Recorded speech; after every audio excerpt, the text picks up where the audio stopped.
Your new Logic Tools tab allows you to easily edit and update your Logic Wills and Trust documents, all from the same easy-to-use tab on the Word ribbon.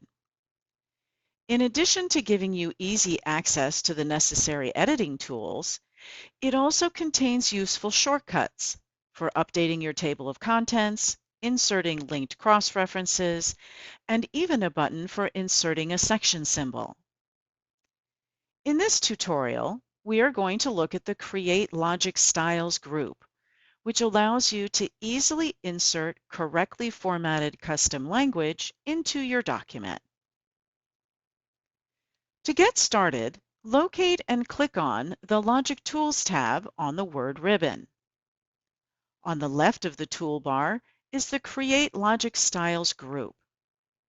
The buttons in this group insert pre-formatted placeholders that you will replace with your custom language. For example, to add a new section, locate where you wish to insert your language. Now, click your mouse at the end of the preceding paragraph and then hit Enter on your keyboard. Next, choose the heading type you wish to insert from the toolbar and click that button. Heading 2 in this case. Now, overwrite the placeholders for the title and body with your own language, being careful not to overwrite the punctuation marks. Repeat this process as many times as necessary, using the appropriate heading buttons to insert your language.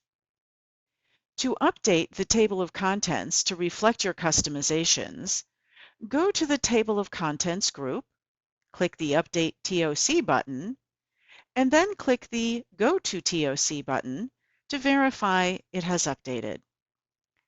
This shortcut replaces the need to use the Control-A F9 command. Be sure to explore the other great options in the toolbar, review the online help document, and also check out our other tutorials.